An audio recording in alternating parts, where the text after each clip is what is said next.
dan ada gunanya untuk kita amalkan dan untuk kita contohkan.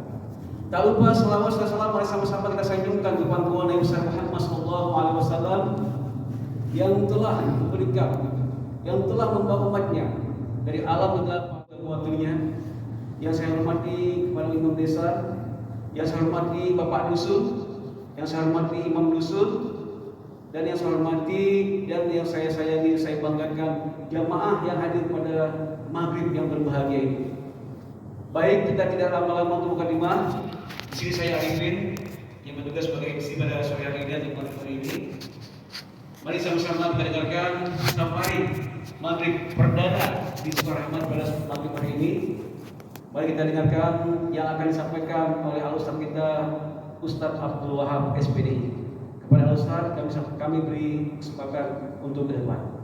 Assalamualaikum warahmatullahi wabarakatuh.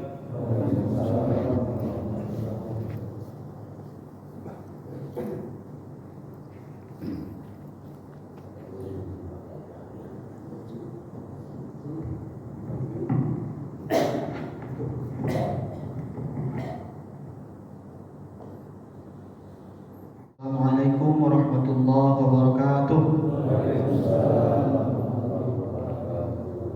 Alhamdulillah, alhamdulillahilladzi hadana li hadha wa ma kunna linahtadiya laula an hadanallah. Asyhadu an la ilaha illallah wahdahu la syarika lah wa asyhadu anna Muhammadan abduhu wa rasuluhu alladzi la nabiyya ba'dah. Pertama sekali bersyukur kita kepada Allah Subhanahu wa taala karena malam ini maghrib menjelang isya kita semua masih dapat berkumpul, berada di tempat yang sama, bertatap muka, dan ini tak lain dan tak bukan karena masih Allah izinkan kita untuk melaksanakan itu semua. Mari kita ucapkan alhamdulillahirabbil alamin. Berselawat kepada Rasulullah SAW dengan ucapan Allahumma sholli ala sayyidina Muhammad wa ala ali sayyidina Muhammad. Mari Bapak kita kirimkan sejenak salawat terdalam kita yang kita hayati, yang mudah-mudahan ini dibawa oleh malaikat Jibril sampai langsung ke makamnya Rasulullah, dan ini menjadi penolong nantinya untuk kita. Mari Pak, sama-sama kita angkat suara kita. Sallallahu ala Muhammad, sallallahu alaihi wasallam, sallallahu ala Muhammad, sallallahu alaihi wasallam. Allahumma sholli wa sallim wa barik alaihi. Yang sangat saya hormati Bapak Dato, Bapak Kadus, Kepala Dusun, Imam Desa, dan yang seperangkat semua perangkat desa. Kemudian juga bapak-bapak semua yang hadir di sini. Ada mungkin di antara bapak sekalian para alim ulama, cerdik pandegawan yang jauh lebih lagi ilmunya. Kami mohon izin di sini, Pak. Mohon izin di sini, Ustaz. Para kiai, kami tidak bermaksud untuk mengajari ataupun menggurui, tapi kami di sini adalah untuk menyampaikan hadis Rasul, balighu anni walau ayatan, sampaikanlah dariku walaupun cuma satu ayat. Dan satu lagi, di sini pun saya juga sekalian untuk menguji mental. Karena kan jarang-jarang ini saya tampil depan bapak-bapak ini kan, kadang grogi kita Pak. Ini saya lagi uji mental juga ini Pak. Mohon izin bapak-bapak sekalian yang hadir di sini, mudah-mudahan kita semua dimuliakan oleh Allah Subhanahu wa taala. Tak lupa pula ada juga Ustaz Agam. Masya Allah tadi berbarengan dengan saya Pak. Kami sama-sama telat Pak, karena sama-sama jauh. Akhirnya kami sampai di sini masbuk ya. Ustaz Agam ini adalah dulunya kepala sekolah Pondok Pesantren Al-Qabinal Ummah. Sekarang Ustaz Agam dai kecamatan bertugas di Pulau Tiga Ustaz ya. Pulau Tiga. Dan kebetulan beliau adalah salah satu senior kami di IKANI ini. Juga ada Ustaz Arifin. Masya Allah, ini Pak Arifin luar biasa ini. Dari Sukarakyat ya, jauh sekali ke Sukarahmat ya kan. Ini juga luar biasa Pak. Saya dengan beliau ini udah saya anggap kayak abang saya juga. 1 bulan kami di Banda Aceh sama-sama mengikuti program pelatihan dai selama 1 bulan. Jadi pahit, getir, manis segala macam kami rasakan bersama di sana. Jauh dari keluarga itu 1 bulan luar biasa. Dan hari ini inilah implementasi dari hasil pelatihan kami selama 1 bulan di sana. Bapak-bapak sekalian yang dimuliakan Allah Subhanahu wa taala, pada hari ini, hari apa ini, Pak? Hari Ahad, hari Minggu ya. Saya sebetulnya tahu, cuman kan mau tanya sama Bapak. Mana tahu nggak fokus kan? Rupanya ya hari Minggu tanggal 23. Kalau menurut hijriahnya ini adalah hari Ahad pada tanggal 16 bulan Zulhijjah tahun 1445 Hijriah. Maka tidak ada salahnya kalau hari ini juga masih kita coba kupas bagaimana menapak tilas Nabi Ibrahim alaihissalam, Nabi yang sangat luar biasa, Abul Anbiya, bapaknya para nabi. Dan kemudian yang kita laksanakan sholat tadi ini ada pertanyaan menarik juga untuk adik-adik ini. Ada berapa orang adik-adik yang bisa jawab? Saya kasih hadiah. Ada itu di tas, ya kan? 1, 2, mana lagi adiknya? Cuma 2 orang. Gak apa-apa. Nanti kalau bisa jawab rezeki kalian. Tapi yang jawab adik-adik ya, jangan bapak-bapak ya. Nah, berapa rukun sholat adik-adik? 5. Rukun sholat nih 5. Kalau ini Pak, kami di kampus ketika kuliah itu dikasih tahu sama dosen, kalau ada anak kelas SD kelas 1, 2 sampai masih di bawah umur yang dia tiba-tiba angkat tangan, siapa bisa jawab? Saya. Meskipun jawabannya salah, nggak boleh kita salahkan Pak, karena kena mental. Besok hari nggak mau lagi dia menjawab. Kita bilang sekian tambah sekian berapa? Sekian Pak, salah. Besok hari kena mental dia, nggak mau lagi menjawab. Jadi metodenya kita bilang betul, walaupun nanti pembenarannya di kalimat tapi. Adik ini tadi siapa namanya dek? Rizky. Patih. Wah, Patih pemuda. Jawabannya tadi rukun sholat ada 5. Kita bilang betul. Adik ini mau menjawab berapa?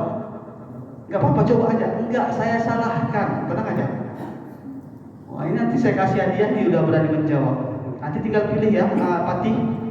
Mau yang di kantong sini, mau yang di kantong sini, yang di sini atau yang di tas. Tapi sebelum pilih saya kasih tahu aja, di kantong sini nggak ada, yang ada di tas. Ya, rukun sholat di dalam kitab buku tuntunan sholat. Jadi kita sepakat Pak ya, ada 13. Betul Pak? Ada 13. Dari mulai niat alladzina yu'minuna bil ghaibi wa yuqimunas shalah, beriman dulu sama yang ghaib baru mengerjakan sholat. Makanya urutan pertama itu niat. Bukan usolli fardul maghribi itu niat, itu lafaz. Tapi niatnya kapan? Ketika akan takbir Allahu Akbar, ini hati. Tapi kalau kita kaji lebih jauh, ternyata dalam kitab yang dipelajari di pondok-pondok pesantren yang mereka baru di kelas 1, lanjut kelas 2, nanti ada belajar kitab namanya Matan Ghaya wa Taqrib atau Fathul Qorib. Lanjut ke kelas berikutnya ada belajar kitab Bajuri yang dikarang langsung oleh Muhammad bin Idris, yaitu Imam Syafi'i. Kan 4 mazhab yang bisa kita ikuti: Imam Hanafi, Imam Maliki, Imam Hanafi, Imam Syafi'i. Dan mayoritas Indonesia banyak mengikut mazhab Imam Syafi'i. Bedanya di mana? Jelas beda. Tata cara pelaksanaan sholatnya. Kalau Imam Syafi'i mengangkat takbir Allahu Akbar antara bahu dengan telinga. Ada juga menurut imam lain seperti ini. Jadi yang begini benar, yang begini benar. Jangan mudah kemudian kita menyalahkan, sementara kita nggak tahu sampai ke sana keilmuan. ini mengakibatkan perpecahan. Padahal kalau kita mau pergi ke Kuala Simpang, bisa mutar dari Sukarakyat, bisa mutar dari Sukarami, bisa mutar dari Serui, bisa mutar dari Langsang, bisa juga yang dekat ambil kemari. Tapi tujuannya tetap ke Kuala Simpang. Seperti itulah analogi sederhana yang bisa kita pahami. Untuk menuju ke tali Allah, bebas mau pilih yang mana, tapi yang penting dengan keilmuan dan pemahaman yang dalam. Makanya afdalu zikri fa'lam annahu la ilaha illallah. Seabdul-abdulnya berzikir fa'lam. Fa'lam itu apa? Maka berilmu dulu, ketahui dulu, baru la ilaha illallah. Makanya ada tarikat Naqsyabandi, ada tarikat Syajiri dan tarikat yang lain.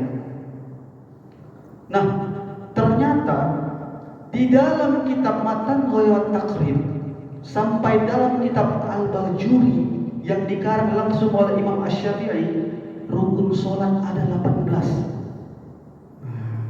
Apa itu yang 18? Sama seperti yang 13.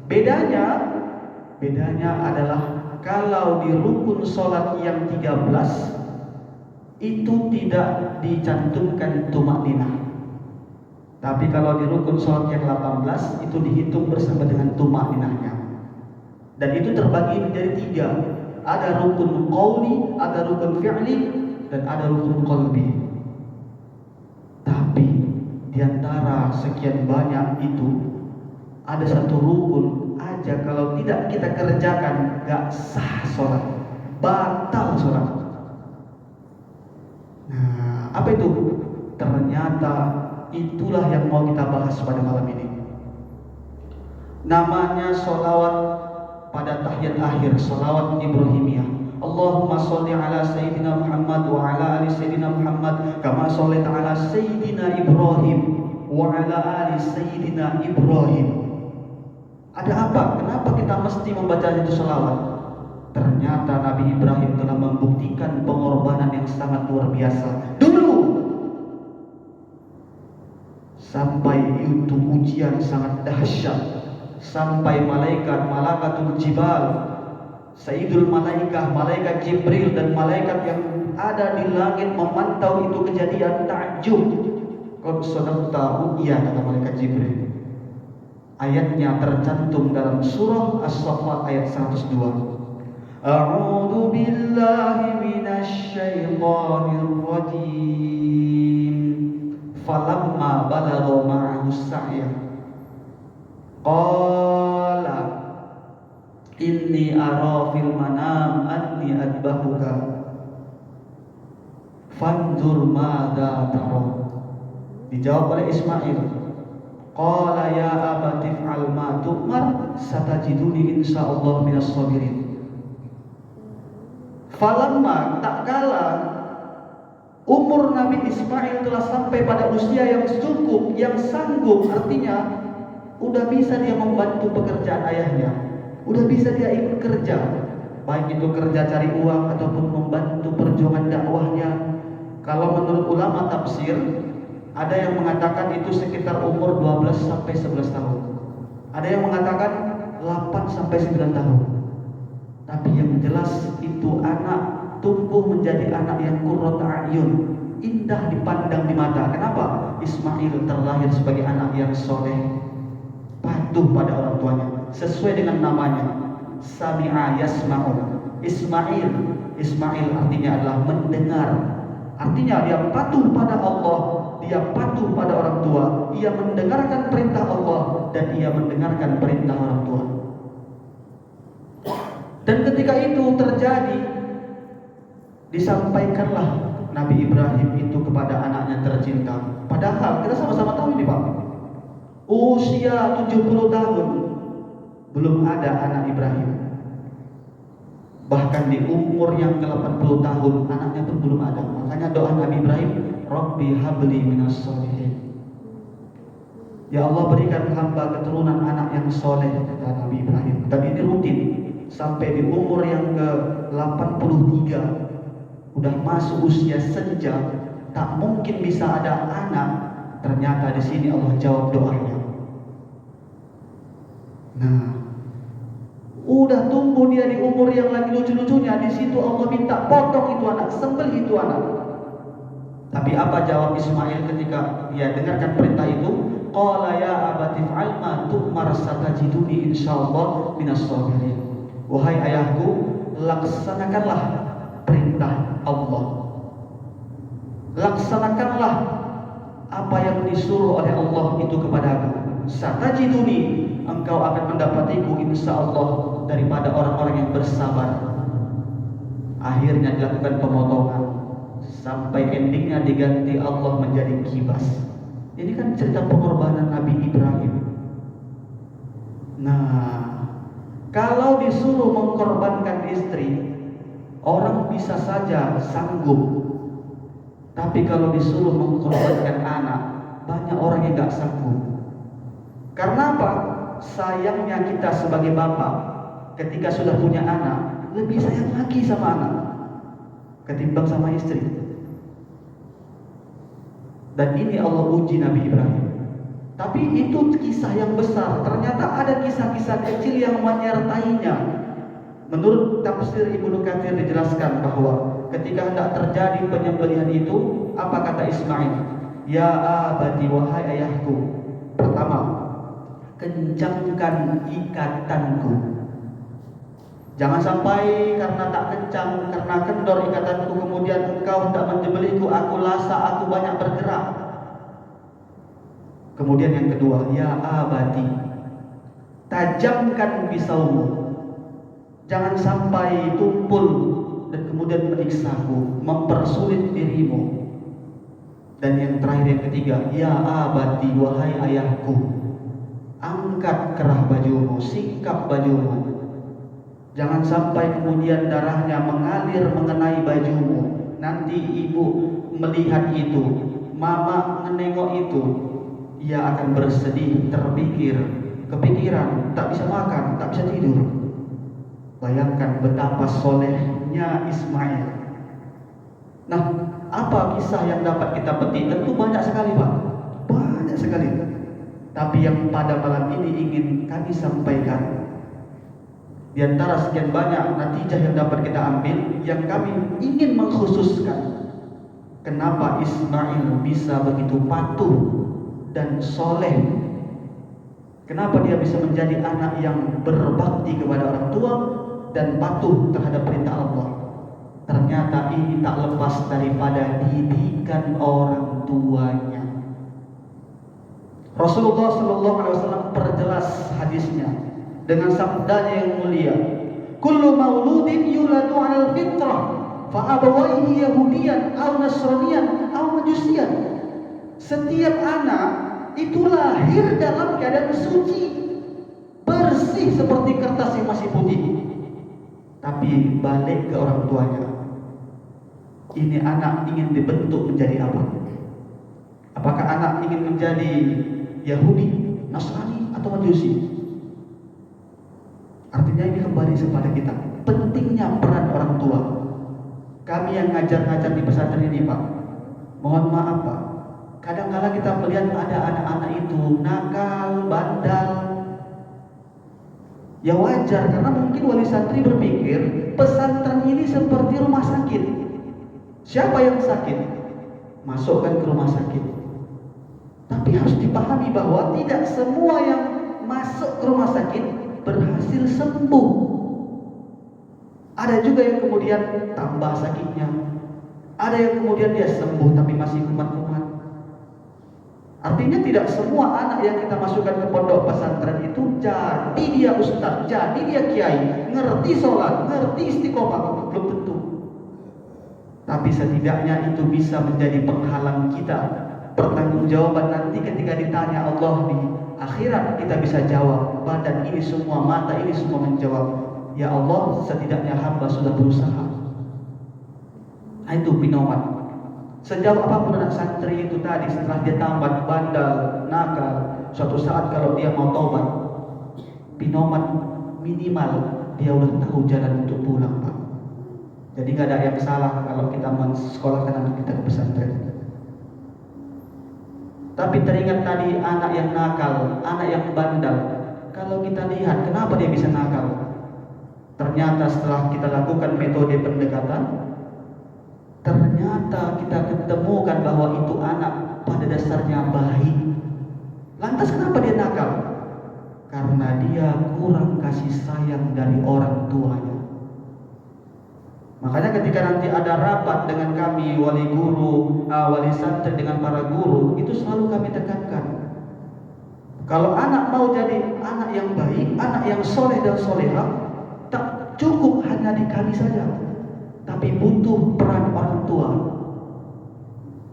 Ada orang tua yang sibuk cari rezeki, ada orang tua yang sibuk dengan pekerjaannya, tapi lupa bagaimana mendidik karakter anaknya. Anaknya kurang kasih sayang, anaknya kurang perhatian. Ini menjadi hal yang harus kita persiapkan bersama ke depan, PR bersama kita. Karena hari ini realitanya Pak, faktanya Pak, kemarin kan kurban nih, ya kan? Berapa lembu, berapa kambing yang kita korbankan.